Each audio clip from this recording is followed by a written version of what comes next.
အားလုံးမင်္ဂလာပါဗျအခုကျွန်တော်တို့မြင်တွေ့နေတဲ့နေရာကတော့ KNY ပြည်နယ်ဒီမော့ဆိုမြို့နယ်ရဲ့တနေရာမှာတော့ကျွန်တော်တို့ဒီကနေ့မှာဆိုရင်တော့တောက်တုံးရီလှူဒန်းခြင်းနဲ့ကလေးငယ်များအတွက်ကိုကျွန်တော်တို့မုံများကိုမျှဝေကလှူဒန်းပေးနေတာဖြစ်ပါတယ်ဗျဒါကတော့ကျွန်တော်တို့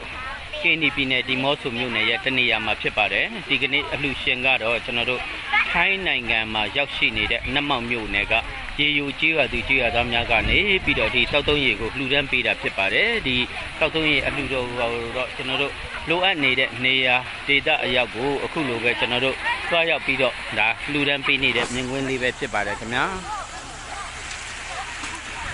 ညီမလေးမင်္ဂလာပါ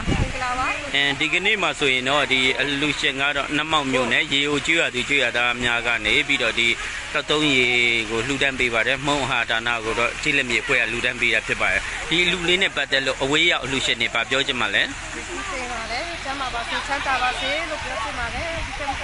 ဒီကတားနိုင်ပါစေဒီအတွက်ရောဒီအတွက်အကုန်လုံး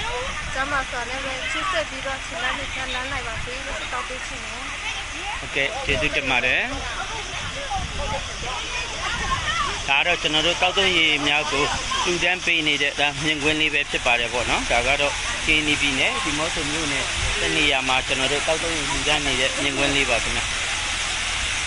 ကိုရေမင်္ဂလာပါဗျဟုတ်ကဲ့မင်္ဂလာပါဒီကနေ့ကျွန်တော်တို့တောက်တုံးရီအလှူရှင်ကတော့နတ်မောက်မြို့နယ်ရေယူကြီးရွာမှာရှိတဲ့ကြီးရွာသူကြီးရွာသားများကနေပြီးတော့ထိုင်းနိုင်ငံကနေလှူဒန်းပေးတာဖြစ်ပါတယ်ဒီလူရှင်တွေကိုဆရာပါပြောချင်ပါလဲဟုတ်ကဲ့အခုကလာရောက်လူလောင်းပေးတဲ့ဒီလူရှင်နတ်မောက်ဆရာဆရာမတွေနဲ့ဒီဘက်ကျေးဇူးတင်ပါတယ်အခုကျွန်တော်ရေဒီကနေတဲ့အချိန်မှာဆက်ခဲ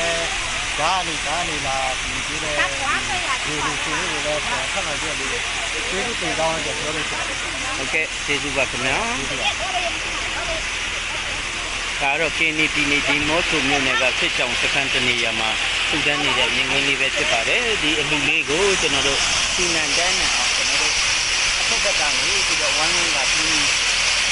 ဆောင်းချပေးကြတဲ့အလှူရှင်များအားလုံးကျွန်တော်တို့ကူညီပေးတဲ့ညီကိုမောင်နှမများအားလုံးကိုလည်းအထူးပဲကျေးဇူးတင်ရှိပါတယ်ခင်ဗျာအားလုံးကိုကျေးဇူးတင်ပါတယ်ကျွန်တော်ကတော့မင်းထိုက်ပါ